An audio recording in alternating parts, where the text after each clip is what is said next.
ஸல்லல்லாஹு அலைஹி வஸல்லம் அவர்கள் மீது மீலாது ஷரீஃப் கொண்டாடக்கூடாது, அவசியமில்லை, இது மார்க்கத்திலே இல்லை என்று சொல்கிறார்கள். இப்படி நாயகம் ஸல்லல்லாஹு அலைஹி வஸல்லம் உரிய நேரத்தில் தான் ஸலவாத்து சொல்ல வேண்டும், எந்த நேரத்திலையும் சொல்லக்கூடாது என்று அதையும் வரையிலக்கணம் போடுகிறார்கள். இப்படி எல்லாம் உளர வைப்பதற்கு காரணம் அல்லாஹ் சுப்ஹானஹு தஆலா அவர்களை இந்த உலகத்திலே நசீபு கட்டவர்களாக நாயகம் ரசூலை கரீம் ஸல்லல்லாஹு அலைஹி வஸல்லம் அவருடைய ஷஃபாத்துக்கு ஆளாகாமல் இருப்பதற்காக, மூதேவிகளாக ஆக்குவதற்காகத்தான் அல்லாஹ் சுப்ஹானஹு தஆலா இப்படிப்பட்ட ஒரு சிந்தனைகளை, இப்படிப்பட்ட கருத்துக்களை அவருடைய உள்ளத்திலே போட வைத்து அவர்கள் வாயிலே உளறுகிறார்கள், எழுத்திலே எழுதுகிறார்கள், நூல்களிலே வெளியிடுகிறார்கள். இதையெல்லாம் பார்க்கக்கூடிய நேரத்தில் அல்லாஹ் சுப்ஹானஹு தஆலா இப்படி எவரை வழிகெடுப்பதற்காக, அவரை நசீபு கட்டவனாக ஆகுவதற்கு அல்லாஹ் சுப்ஹானஹு தஆலா நாடினால் என்ன செய்கிறான் என்று சொன்னால், நாயகம் ரசூலே கரீம் ஸல்லல்லாஹு அலைஹி வஸல்லம் அவர்கள் மீதுள்ள அந்த நேசம், பாசத்திற்கு மாற்றமான கருத்துக்களை உள்ளத்திலே தூக்கி போடுகிறான். அதன் காரணத்தினாலே இவன் உளர ஆரம்பிக்குகின்றான், எழுத ஆரம்பிக்குகின்றான், தகாத வார்த்தைகளை, தகாத எழுத்துக்களை எல்லாம் வெளிப்படுத்துகின்றான். ஒருவன் வெளிப்படுத்தி விட்டாலும் கூட அதற்கு சப்பை கட்டுவதற்காக பல பேரும் எத்தனைக்குகின்றார்கள். ஒருவன் வழிகட்டு போனான் என்று சொன்னால் அவன் வழிகட்டு போனது என்று ஒதுக்கி வைப்பது இல்லை. அவன் சொன்னது சரிதான், அவன் அந்த கருத்திலே சொன்னான், இந்த கருத்திலே சொன்னான் என்றெல்லாம் சப்ப கெட்டி கொண்டு அவனுக்கு பின்னாலே போகக்கூடிய கூட்டத்தினர்களையும் நாம் பார்க்கிறோம். இப்படி எல்லாம் வழிகட்ட கூட்டத்தார்கள் வந்து கொண்டிருக்கக்கூடிய இந்த காலகட்டத்திலே தான் நாம் இருந்து கொண்டிருக்கிறோம். ஆகையினாலே நாயகம் ரசூலே கரீம் ஸல்லல்லாஹு அலைஹி வஸல்லம் அவர்களோடு எவைகளெல்லாம் சம்பந்தப்பட்டிருக்கிறதோ, எவைகளெல்லாம் நாயகம் ஸல்லல்லாஹு அலைஹி வஸல்லம் மஹப்பத்தை வெளிப்படுத்தி காட்டிக் கொண்டிருக்கிறதோ அதையெல்லாம் நாம் சரணாகதியாக ஆக வேண்டும். அது அப்படியே நம்முடைய இஷ்கிலே இருக்க வேண்டும். நம்முடைய எல்லா சிந்தனைகளும் அந்த நபிகள் நாயகம் ரசூலே கரீம் ஸல்லல்லாஹு அலைஹி வஸல்லம் அவர்கள் மீது ஒருங்கே அமைந்திருக்க வேண்டும். நாயகம் ஸல்லல்லாஹு அலைஹி வஸல்லம் அவருடைய பெயரை சொன்னால் அது கண்ணியத்தோடு புண்ணியத்தோடு சொல்ல வேண்டும். அவர்கள் மீது ஸலவாத்து சொல்ல வேண்டும். அவர்களுடைய பெயருக்கு நாம் மரியாதை கொடுக்க வேண்டும். அவர்களுடைய கீர்த்திகளை, சிறப்புகளை சொல்லக்கூடிய இடத்திலே நாம் செவிதாட்டி உள்ளத்தோடு ஆழமாக சந்தோஷமாக நாம் கேட்டுக்கொண்டு இருக்க வேண்டும். இப்படியெல்லாம் நாயகம் ஸல்லல்லாஹு அலைஹி வஸல்லம் அவர்கள் மீதுள்ள அன்பு, பாசத்தை நாம் வெளிப்படுத்தக்கூடிய நேரத்திலே தான் நம்முடைய ஈமான் உறுதியாக ஆகுகிறது.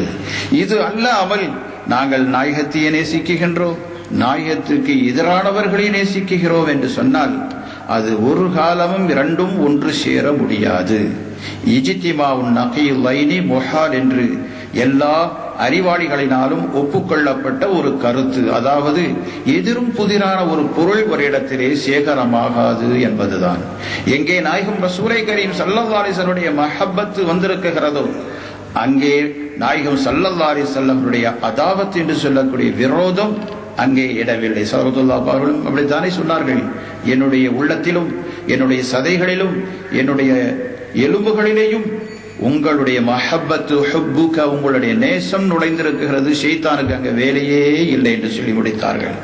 அப்ப ஒருவன் நாயகம் ஸல்லல்லாஹு அலைஹி வஸல்லம் அவர்களை நேசிக்கிறான் என்று சொன்னால் அவன் நிச்சயமாக ரசூலுல்லாஹ்வுக்கு யாரெல்லாம் எதிராக இருக்கிறார்களோ, நம்முடைய பெற்றோர்களாக இருந்தாலும் சரிதான், நம்முடைய பெற்றெடுத்த குழந்தைகளாக இருந்தாலும் சரிதான், யாராக இருந்தாலும் சரிதான், அவர்களுக்கு நாம் விரோதமாக இருக்க வேண்டும். அப்போதுதான் நம் உண்மையான மூமினாக ஆக முடியும்.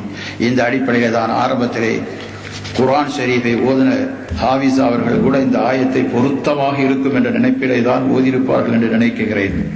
அல்லாஹ் சுப்ஹானஹு வ தஆலா அந்த ஆயத்திலே சொல்லியிருக்கிறான், குல் இன் கான ஆபாவுக்கும் வ அப்னாவுக்கும் வ இஹ்வானுக்கும் வ அஸ்வாஜுக்கும் வ அஷீரத்துக்கும் வ அம்வாலுன் இக்தரஃப்துமூஹா வ திஜாரத்துன் தக்ஷௌன கஸாதஹா வ மசாகினு தர்தௌனஹா அஹப்ப இலைக்கும் மினல்லாஹி வ ரசூலிஹி வ ஜிஹாதின் ஃபீ சபீலிஹி ஃபதரப்பஸூ ஹத்தா யஅதியல்லாஹு பிஅம்ரிஹி வல்லாஹு லா யஹ்தில் கௌமல் ஃபாஸிகீன்.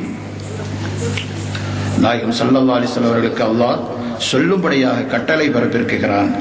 இன்கான ஆபாவுக்கும் அபுனாவுக்கும், உங்களுடைய பெற்றோர்களும் உங்களுடைய ஆண் மக்களும், வயசுவானுக்கும் உங்களுடைய சகோதரர்களும், வஅஸ்வாஜுக்கும் உங்களுடைய மனைவிமார்களும், வஅஷீரத்துக்கும் உங்களுடைய குடும்பத்தினர்களும், வஅம்வாலுன் இக்தரஃப்துமூஹா நீங்கள் சம்பாத்தியம் செய்யக்கூடிய பொருள்கள், வதிஜாரத்துன் தஹ்ஷௌன கஸாதஹா அழிவுபடும், கஷ்டப்படும், நஷ்டப்படும் என்று பயப்படுகின்றீர்கள், பயந்து செய்யக்கூடிய உன்னதமான உங்களுடைய வியாபாரமும், வமசாகினு தரலௌனஹா நீங்கள் பொருந்திக் கொள்ளக்கூடிய மாளிகைகள், வீடுகள் இருக்குகிறது, இந்த வீடுகள் இதெல்லாம் அஹப்ப இலைக்கும் மினல்லாஹி வ ரசூலிஹி அல்லாஹுவை விடவும் அவனுடைய தூதரை விடவும் உங்களுக்கு மிக நேசமாக இருக்குமையானால், வஜிஹாதி ஃபீ சபீலிஹி அவனுடைய பாதையிலே போர் செய்வதை விடவும் உங்களுக்கு இந்த பொருள்கள் எல்லாம் நேசமாக இருந்தால், ஃபதரப்பஸு ஹத்தா யதி அல்லாஹு பிஅம்ரிஹி